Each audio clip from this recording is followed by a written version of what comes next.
Hi guys. आप सबका हमारे यूट्यूब चैनल गुरुमंत्र शिक्षा के ग्रंथ में बहुत बहुत स्वागत है। और मैं हूं आपकी एजुकेटर सरन्या।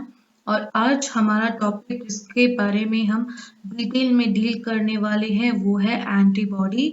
उसकी स्ट्रक्चर के बारे में, उसकी फंक्शन के बारे में और उसके क्लासेस के बारे में हम पूरी तरह से अच्छी तरह से डिटेल में डील करने वाले हैं। ओके, तो चलिए देखते हैं एंटीबॉडीज होते क्या हैं। एंटीबॉडीज इम्यूनोग्लोबुलिन्स भी कहलाया जाता है। ये एक वाई शेप्ड स्ट्रक्चर होता है। इसके पास 4 पॉलीपेप्टाइड चेन्स होते हैं। 2 हेवी चेन होता है और 2 लाइट चेन होता है। This structure allows the antibody molecules to carry out their dual function. इस स्ट्रक्चर की वजह से एंटीबॉडी अपनी 2 फंक्शंस को परफॉर्म कर सकता है। एक है एंटीजन को बाइंड करना, दूसरा बायोलॉजिकल एक्टिविटी को मीडिएट करना। ओके, तो each function is carried out by different parts of antibody. Antibody में ही बहुत सारे पार्ट्स होते हैं और हर पार्ट उसका फंक्शन परफॉर्म करता है। एक है fragment of antigen binding. Okay, जिस जगह एंटीजन आके बाइंड करता है उसको हम कहते हैं फ्रैगमेंट ऑफ एंटीजन बाइंडिंग। और दूसरा होता है फ्रैगमेंट ऑफ क्रिस्टलाइजेबल। ओके, इसे हम एफसी रीजन करके कहते हैं। फैब फ्रैगमेंट या फिर फैब रीजन एंटीबॉडी में एंटीजन को बाइंड करता है। ओके, एंटीजन एंटीबॉडी में बाइंड होता है at a region called as fab region. Okay, और अब देखोगे जो डोमेन एंटीजन बाइंडिंग साइट होता है उसे हम पैराटोप कहते हैं। एंटीजन जिस जगह में आपके बाइंड होता है एंटीबॉडी में, जो कि फैब फ्रैगमेंट होता है, उसे हम पैराटोप भी कह सकते हैं। Okay, FC region tail region होती है एंटीबॉडी की टेल रीजन होती है एफसी रीजन, जहां से एफसी रीजन एंटीबॉडी इंटरैक्ट कर सकते हैं सेल सरफेस रिसेप्टर के साथ, like called as FC receptors. और कुछ कॉम्प्लीमेंट प्रोटीन के साथ भी एंटीबॉडी इंटरैक्ट कर सकती है। इस प्रॉपर्टी की वजह से एंटीबॉडी इम्यून सिस्टम को एक्टिवेट कर सकते हैं। तो एंटीबॉडीज को हम इम्यूनोग्लोबुलिन्स भी कहते हैं। वाई शेप प्रोटीन होते हैं और हमारी बॉडी में अगर हार्मफुल सब्सटेंसेस या फिर पैथोजेंस को डिटेक्ट करेंगे तो फिर उसको पूरी की तरह अच्छी तरह से पूरी हटाने के लिए, ओके, सारे के सारे पैथोजेंस को हटाने के लिए अपना जान लगा देते हैं antibodies. Okay, the production of antibodies is a major function of the immune system. हमारे बॉडी में एंटीबॉडी को प्रोड्यूस करना ही इम्यून सिस्टम का बहुत बड़ा काम होता है। और ये काम करता है आपका बी लिम्फोसाइट, बी सेल्स करके हम उसे कहते हैं। बी सेल्स ही एंटीबॉडी की प्रोडक्शन में मदद करता है। बी सेल्स डिफरेंशिएट हो जाता है प्लाज्मा सेल्स में और प्लाज्मा सेल्स ही आपका एंटीबॉडी को प्रोड्यूस कर सकता है। आप इस डायग्राम में देख सकते हैं, यहाँ एक बी सेल है जो कि डिफरेंशिएट हो गया प्लाज्मा सेल में। प्लाज्मा सेल में डिफरेंशिएट होने के बाद ये एंटीबॉडीज प्रोड्यूस कर रहा है और ये एंटीबॉडीज जाके बाइंड हो सकता है टू स्पेसिफिक एंटीजन या फिर कैंसर सेल में जाके और उसको डिस्ट्रॉय कर सकता है। ओके, सो 4 टाइप के पॉलीपेप्टाइड्स होते हैं। ओके, 4 पॉलीपेप्टाइड्स होते हैं एंटीबॉडी में। 2 हेवी चेन होता है और 2 लाइट चेन होता है और एक दूसरे से लिंक होते हैं using disulphide bond. Light chain की वेट होती है 22 किलो डाल्टन, हेवी चेन की वेट होती है 50 किलो डाल्टन। इंपॉर्टेंट पॉइंट है, नोट कर लीजिएगा। और 5 टाइप्स ऑफ एंटीबॉडीज होते हैं, 5 टाइप्स ऑफ इम्यूनोग्लोबुलिन्स होते हैं मैमल्स में। एक है alpha, you can see here alpha, delta, epsilon, gamma और म्यू। ये सब होते हैं 5 डिफरेंट टाइप्स ऑफ इम्यूनोग्लोबुलिन के chains. Okay, so 5 different types of immunoglobulin के चेन्स होते हैं। ओके, और लाइट चेन्स ये हेवी चेन्स की पार्ट होती है। अभी हम देखेंगे लाइट चेन में। लाइट चेन में आपको मिलेगा लैम्डा और कपा। ओके, लाइट चेन में लैम्डा और कपा मिलता है और हेवी चेन में अल्फा, डेल्टा, एप्सिलॉन, गामा और म्यू मिलता है। Antibody is made up of variable region and constant region. Antibody में आपको वेरिएबल रीजन भी मिलेगा और कांस्टेंट रीजन भी मिलेगा। ओके, वेरिएबल रीजन वो होता है जो एंटीजन के साथ बाइंड करता है, और वेरिएबल रीजन की स्ट्रक्चर चेंज होती है depending upon the type of antigen. Okay, इसीलिए इसका नाम वेरिएबल रीजन है, जैसा नाम वैसा काम। ओके, और कांस्टेंट रीजन की स्ट्रक्चर कांस्टेंट ही होती है, जैसा नाम वैसा काम। ओके, ये आप देख सकते हैं, दिस इज द स्ट्रक्चर, ये स्ट्रक्चर है आपकी एंटीबॉडी का। ओके, तो this is the structure of a antibody. इसमें हम पार्ट बाय पार्ट पढ़ेंगे कि कौन सी स्ट्रक्चर्स और क्या है। ओके, सो ये जो पिंक या फिर पर्पल कलर की जो रीजन है, इसे हम कहते हैं लाइट चेन। ब्लू कलर की रीजन को हम कहते हैं heavy chain. Okay, so this pink region is the light chain and this blue region is the heavy chain। आप देख सकते हैं heavy chain is very big, इसीलिए इसका molecular weight light chain से दुगना है। ओके, और ये जो रीजन है इसको हम कहते हैं वेरिएबल रीजन, ऊपरी जगह इसको हम कहते हैं वेरिएबल रीजन, और उसके नीचे जो भी रीजन्स होते हैं उसको हम कहते हैं कांस्टेंट रीजन। यह कांस्टेंट रीजन 1, कांस्टेंट रीजन 2 और कांस्टेंट रीजन 3। आप देख सकते हैं हेवी चेन में, जो कि ये ब्लू कलर का है, उसके पास एक वेरिएबल रीजन है और 3 कांस्टेंट रीजन है। ओके, एक वेरिएबल रीजन है और 3 कांस्टेंट रीजन है। बट लाइट चेन में भी देख सकते हैं उसके पास एक वेरिएबल रीजन है और एक कांस्टेंट रीजन है। Okay, so this is the variable region. नीचे कांस्टेंट रीजन मिलते हैं आपको, और इस रीजन को हम कहते हैं fragment of antigen binding. Okay, यहाँ एंटीजन आके बाइंड हो जाता है, इसको हम हाइपर वेरिएबल रीजन भी कह सकते हैं। और ये होता है fragment of crystallization, FC segment. Okay, आप देख सकते हैं लाइट चेन और हेवी चेन के बीच में बॉन्डिंग हुई है using the disulphide bond. Disulphide bond के थ्रू बॉन्डिंग हुई है, यहाँ देख सकते हैं। और इस रीजन में जहां the heavy chain, light chain सबकी बॉन्डिंग होती है, उसे हम कहते हैं हिंज रीजन। ये हिंज रीजन ही ये सारी पूरी structure of antibody Y shape को बना के रखता है। डाइसल्फाइड बॉन्ड ही इस स्ट्रक्चर को बना के रखता है। ओके, तो this is another diagram of antibody. आप देख सकते हैं इसके पास है लाइट चेन और ये है heavy chain. Okay, this is heavy chain, this is light chain. ये है एंटीजन बाइंडिंग रीजन। आप देख सकते हैं एक एंटीबॉडी में 2 एंटीजन बाइंडिंग रीजन है। ये क्वेश्चन के तौर पे आ सकता है आपको, दे कैन आस्क यू कि how many antigen binding regions are present in antibody. आपको बताना है 2, एक यहाँ है और दूसरा यहाँ, देख सकते हैं स्ट्रक्चर में। ओके, और ये हिंज रीजन है जो कि पूरी स्ट्रक्चर को अच्छी तरह से शेप में रखती है। आप देख सकते हैं कितनी सारी डाइसल्फाइड बॉन्ड्स हैं in between the antibody. Okay, heavy chain light chain के बीच में, हेवी चेन के बीच में, और फ्रैगमेंट ऑफ एंटीजन बाइंडिंग और फ्रैगमेंट ऑफ क्रिस्टलाइजर के बीच में, हर जगह आपको मिलेगा ये डाइसल्फाइड बॉन्ड। ओके, तो ये दूसरा डायग्राम है जो कि थोड़ा सा डिटेल्ड है फॉर एंटीबॉडी स्ट्रक्चर। आप देख सकते हैं यहाँ ये है लाइट चेन। ये लाइट चेन इस डायग्राम में बाहर था, कभी कभी अंदर भी रिप्रेजेंट कर देते हैं, कोई फर्क नहीं पड़ता। जो चेन लंबा है वो है हेवी चेन, जो चेन छोटा है वो है लाइट चेन। ओके, तो ये लाइट चेन है और ये है variable region, hyper variable region भी कहते हैं हम इसे, जहां आपका एंटीजन आके बाइंड होता है, फैब रीजन। ओके, तो यहाँ तक इसको फैब रीजन कहते हैं, उसके बाद FC रीजन करके कहते हैं। ये है वेरिएबल रीजन, ये है लाइट चेन मतलब कांस्टेंट रीजन, ये है नीचे का सारा कांस्टेंट रीजन है। हेवी चेन में आपको दिखेगा एक वेरिएबल रीजन और 3 कांस्टेंट रीजन, लाइट चेन में एक वेरिएबल, एक कांस्टेंट रीजन। ओके, ये है फैब रीजन। ओके, फैब में आपको ये सब मिलेगा, डाइसल्फाइड बॉन्ड्स। ये जो येलो कलर की बैंड्स दिख रहे हैं वो है डाइसल्फाइड बॉन्ड्स। आप देख सकते हैं एक एंटीबॉडी में कितने सारे डाइसल्फाइड बॉन्ड्स प्रेजेंट है, बहुत सारे डाइसल्फाइड बॉन्ड प्रेजेंट होते हैं। ओके, तो ये है FC रीजन। FC रीजन में कॉम्प्लीमेंट सिस्टम को एक्टिवेशन करना या फिर सेल सरफेस रिसेप्टर के साथ बाइंड करने का काम करता है। और ये है हिंज रीजन। ओके, यहाँ एक एक्स्ट्रा इन्फॉर्मेशन दिया गया है, आप इसको जान सकते हैं, याद रख लीजिएगा।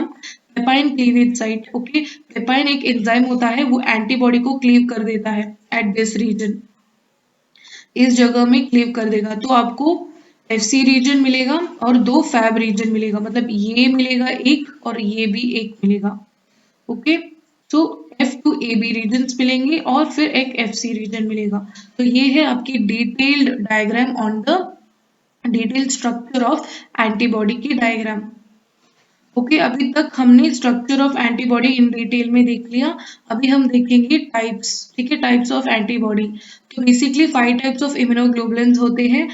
गैडमी, मैं इसको गैडमी करके याद रखती थी, आप इसको गेम्ड GAMED फिर गैडमी GADME ऐसे करके भी याद रख सकते हैं, जैसे जो भी एनोलॉजी आपके लिए सुटेबल रहे। Okay, G for gamma, M for mu, A for alpha, E for epsilon and D for delta। Okay, और ये हेवी चेन की डिफरेंस की वजह से डिफरेंट डिफरेंट एंटीबॉडी आपको मिलते हैं। तो पहले अब हम पढ़ने वाले हैं IgG के बारे में। IgG को गामा करके कहते हैं। ओके, इसके बाद हेवी चेन और लाइट चेन भी होता है। हेवी चेन में गामा हेवी चेन होता है। ओके, और इसका मेन फंक्शन क्या है, ये प्रेजेंट होता है। अब यहाँ देख सकते हैं IgG provide long term protection. IgG हमारी बॉडी के लिए लॉन्ग टर्म प्रोटेक्शन देता है और ये परसिस्ट करता है हमारी बॉडी में for months two years. Okay, for months two years हमारी बॉडी में प्रेजेंट होता है after the presence of antigen has triggered the production. ये एंटीजन जब हमारे बॉडी के अंदर आ जाता है तो इम्यून रिस्पॉन्स को क्रिएट कर जाता है, जिसकी वजह से एंटीबॉडीज की प्रोडक्शन हो जाती है। एंटीबॉडीज वैसे तो इस एंटीजन को एलिमिनेट कर देते हैं, मगर उनकी प्रेजेंस, जैसे IgG की प्रेजेंस ईयर्स तक हमारी बॉडी में होती है प्रोटेक्शन के लिए। ओके, IgG प्रोटेक्ट करता है बैक्टीरिया, वायरस, बैक्टीरियल टॉक्सिन्स वगैरह से, और ये ट्रिगर कर सकता है कॉम्प्लीमेंट प्रोटीन को, फैगोसाइटोसिस में भी इफेक्टिव होता है। दूसरा है IgM एंटीबॉडी। ओके, IgM मतलब म्यू। ओके, ये वाला एंटीबॉडी पेंटामर होता है। IgM या तो मोनोमर में भी प्रेजेंट हो सकता है, आपके रेड ब्लड सेल्स में होते हैं, आपके सेल्स में, बी सेल्स में भी मोनोमर की तरह हो सकते हैं, रिसेप्टर की तरह काम कर सकते हैं। अदरवाइज ये हमारे ब्लड में जैसे प्लाज्मा में होते हैं तो पेंटामर के रूप में रहते हैं, मतलब 5 सब यूनिट्स होते हैं इसके, 5 मोनोमरिक यूनिट्स पेंटामर होते हैं और इसका हेवी चेन म्यू चेन होता है, इसलिए इसका नाम IgM है। ओके, नेक्स्ट है IgA एंटीबॉडी। IgA मतलब अल्फा। ओके, इसकी हेवी चेन में अल्फा होती है। ऑलराइट, और इसका मेन काम है माइक्रो ऑर्गेनिज्म को टिश्यू को इन्वेड करने से पहले रोक देना। तो ये क्या करता है, एंटीजन्स को अग्रीगेट बना के सेक्रीशन के थ्रू एक्सपेल कर देता है, सेक्रीशंस के थ्रू, मतलब टीयर्स या फिर सलाइवा, ऐसे थ्रू इसको मतलब एक्सक्रीट कर देता है, म्यूकस, ये सब। तो IgA कहाँ कहाँ प्रेजेंट होते हैं, आपकी सेक्रेशंस पे प्रेजेंट होते हैं, म्यूकोसल रीजन में प्रेजेंट होते हैं, जैसे कि इंटेस्टाइन, नोज, लंग्स, ऐसे जगहों में प्रेजेंट होते हैं। फिर आता है आपका IgE। E मतलब एप्सिलॉन होता है और ये बहुत इंपॉर्टेंट होता है अलर्जिक रिएक्शंस में। ठीक है, अलर्जिक रिएक्शंस हाइपर सेंसिटिविटी को एग्रीवेट कर सकता है। IgE बाइंड कर सकता है मास्ट सेल्स और बेसोफिल्स को। ठीक है, मास्ट सेल्स और बेसोफिल्स में बाइंड करके डीग्रैनुलेशन प्रोसेस भी करवा सकता है, और जिसकी वजह से इन्फ्लेमेशन भी शुरू हो जाता है। और IgE का मेन पर्पस है कि वो पैरासाइट्स को किल कर देता है। ओके, हमारे बॉडी में अगर पैरासाइट्स प्रेजेंट है तो उसको किल कर देता है।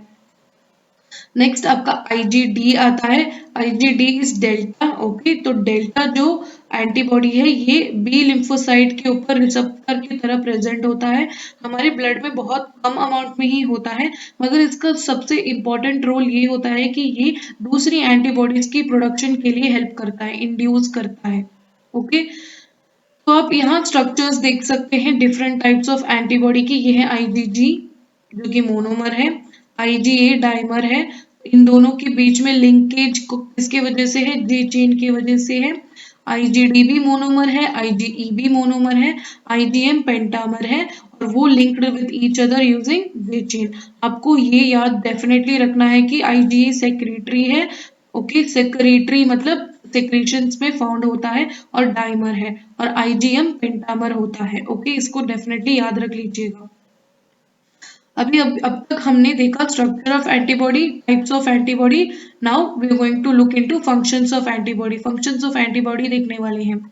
आईजीजी को देखा जाए तो वो लॉन्ग टर्म प्रोटेक्शन के लिए काम आता है, हमारी बॉडी में मंथ्स और ईयर्स तक प्रेजेंट होता है एंटीजन के चले जाने के बाद भी। ओके, तो ये आईजीजी क्या करता है, बैक्टीरिया वायरस न्यूट्रलाइज कर देता है, बैक्टीरियल टॉक्सिन्स को, कॉम्प्लीमेंट सिस्टम को एक्टिवेट कर सकता है, फैगोसाइटोसिस को इनहेंस कर सकता है। ओके, आईजीए जो कि सेक्रेटरी एंटीबॉडी भी कहलाता है, ये माइक्रो ऑर्गेनिज्म को सेल्स हमारे बॉडी के अंदर से आने से पहले उसको बाहर निकालने की कोशिश करता है, सारे एंटीजन्स को एग्रीगेट बना के सेक्रेशंस के थ्रू एक्सपेल कर देता है।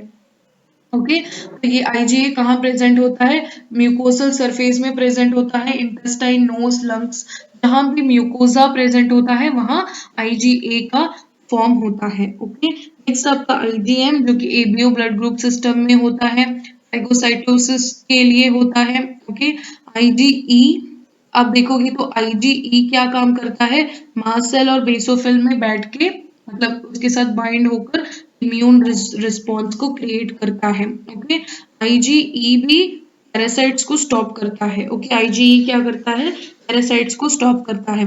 आईजीडी बी सेल के ऊपर रिसेप्टर की तरह काम करता है और एंटीबॉडी की इंडक्शन के लिए हेल्पफुल होता है।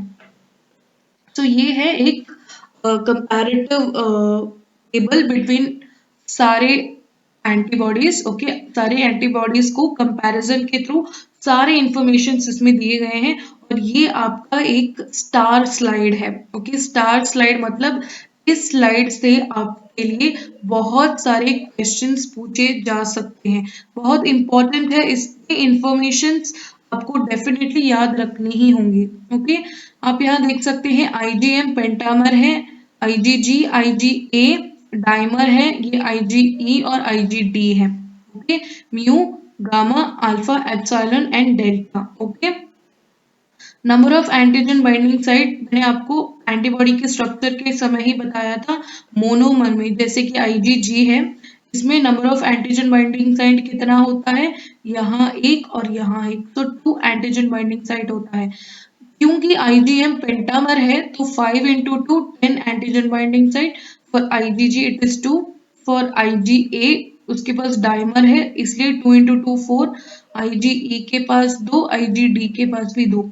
Molecular weight 900 kd, 150 kd, kd मतलब kilo dalton, 85 kd, 200 kd and 180 kd। Percentage हमारी बॉडी में कौन सी इम्यूनोग्लोबुलिन की ज्यादा परसेंटेज है, तो correct answer is IgG. 80% IgG ही होता है और सबसे कम आईजीई होता है। अगर आईजीई का परसेंटेज हमारे बॉडी में ज्यादा है इसका मतलब है कि कोई इन्फेक्शन है। तो कौन सी वो एंटीबॉडी जो कि प्लेसेंटा को क्रॉस करके फीटस के पास जा सकता है मदर से, so your answer will be IgG. So IgG he mother से फीटस तक जा सकता है थ्रू प्लेसेंटा। ओके, और कॉम्प्लीमेंट फिक्सेशन के लिए कौन से इम्यूनोग्लोबुलिन यूज होते हैं, आईजीएम और आईजीजी। जो मैं आपको बता रही हूँ ना ये सब इंपॉर्टेंट पॉइंट्स है, नोट करके रख लीजिए या फिर स्क्रीनशॉट ले लीजिए, जो भी आपकी प्रिपरेशन की मर्जी, आप जिस तरह भी कर सकते हैं। मेरा सजेशन है आप इनको नोट करके रख लीजिएगा। ओके, एफसी बाइंड, इसका जो एंटीबॉडी का एफसी रीजन है ना इनमें से वो बाइंड करता है आईजीजी का फैगोसाइट्स के साथ, आईजीई का मास्ट सेल्स और बेसोफिल्स के साथ। अभी हम फंक्शंस देखेंगे। फंक्शंस आईजीएम का क्या है, main antibody of the primary response होता है, कॉम्प्लीमेंट को फिक्स करता है और बी सेल में भी प्रेजेंट होता है। आईजीजी प्राइमरी इम्यून रिस्पॉन्स में काम कर सकता है, सेकेंडरी रिस्पॉन्सेस में काम कर सकता है। फिर आता है आईजीए, सेक्रेटरी एंटीबॉडी होता है, आईजीई एलर्जिक रिएक्शन और एंटी पैरासिटिक होता है, आईजीडी बी सेल का एक रिसेप्टर का पार्ट होता है। ये मास्टर स्लाइड है, इस स्लाइड को डेफिनेटली अच्छी तरह से पढ़ लीजिएगा, इसको छोड़ना नहीं है, छोड़ोगे तो पछताओगे। तो ये दूसरा स्लाइड है जो कि आपको सेम चीज एक्सप्लेन कर रहा है, आईजीजी, आईजीएम, आईजीए, आईजीई और आईजीडी सेम थिंग एक्सप्लेनेशन है, इसको भी आप लोग स्क्रीनशॉट लेके पढ़ सकते हैं। ओके, तो ये रेफरेंसेस है from where I took the pictures. Okay,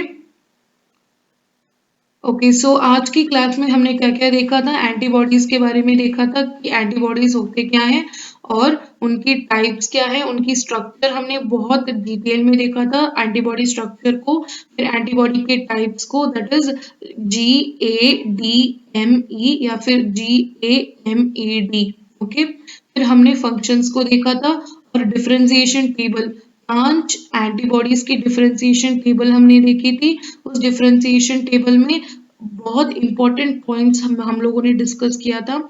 जब भी मैं आप लोगों से कहती हूँ कि ये पॉइंट इंपॉर्टेंट है, उसका मतलब ये है कि उस पॉइंट को छोड़ना डेफिनेटली नहीं है, ओके? उस पॉइंट को डेफिनेटली नहीं छोड़ना है, क्योंकि उसमें से क्वेश्चन डेफिनेटली इससे पहले आए हैं और फ्यूचर में आने की चांसेस भी बहुत है, ओके? तो हमारा मंत्रा क्या है? गुरमंत्रा में हमारा मंत्रा तो क्या है? हमें पढ़ाई करनी है, रिवीजन करना है, प्रैक्टिस करना है और इसको रिपीट करते ही रहना है, ओके? तो अच्छी तरह से पढ़ाई कीजिएगा, डेडिकेशन के साथ पढ़ाई कीजिएगा। इट्स ओके अगर आपको लगे कि मोटिवेशन कभी-कभी लो हो जाता है, कोई बात नहीं, थोड़ी देर अपने आप को रिलैक्स करके फिर अगेन पढ़ाई करना शुरू कर दीजिएगा, क्योंकि आप चाहते हो अपने गोल में, अपनी मंजिल तक अच्छी तरह से पहुँचे, तो सफ़र भी आपके लिए उसी तरह से अच्छे से प्रिपरेशन के साथ होना चाहिए, तभी जब मंजिल में जाओगे तो खुश रहोगे, ओके? अगर आप लोग CSIR नेट के एस्पिरेंट हैं और अनअकैडमी पे सब्सक्रिप्शन लेना चाहते हैं फॉर डिटेल्ड पेड क्लासेस, आप ले सकते हैं और नेहा तनीजा मैम को फॉलो कर सकते हैं, जहां आपके लिए डेली लाइव क्लासेस होंगे, स्ट्रक्चर्ड कोर्सेज होती हैं, लाइव टेस्ट एंड क्विजेस होते हैं, अनलिमिटेड एक्सेस होता है। ये है प्राइसेस आप यहाँ देख सकते हैं for 3 month, 6 month, 12 month, 24 months के प्राइजेस यहाँ बताए गए हैं। और अगर आपको 10% की ऑफ चाहिए तो आप रेफरल कोड यूज कर सकते हैं Neha, okay? So I hope आज की क्लास आपको अच्छी तरह से समझ में आ गई होगी। कमेंट सेक्शन में बता दीजिएगा कि आपका एक्सपीरियंस कैसे रहा, ताकि आपके अच्छे एक्सपीरियंस के हिसाब से हम कोई भी चेंजेस लाना चाहते हैं आप, तो हम उसको इम्प्लीमेंट भी कर देंगे, okay? So like share and subscribe to our YouTube channel Gurumantra शिक्षा का ग्रंथ। आप हमारी टेलीग्राम चैनल गुरुमंत्रा में ज्वाइन कर लीजिएगा, जहां आपके लिए कांस्टेंट अपडेट्स मिलते रहेंगे। आप हमारे फेसबुक पेज में भी ज्वाइन कर सकते हैं, वेबसाइट में विजिट कर सकते हैं। कोई भी फर्दर क्वेरीज हो तो आप हमें मेल कर सकते हैं tanejanehaofficial@gmail.com। आप हमें कांटेक्ट कर सकते हैं 9351280000। Thank you so much and have a nice day guys.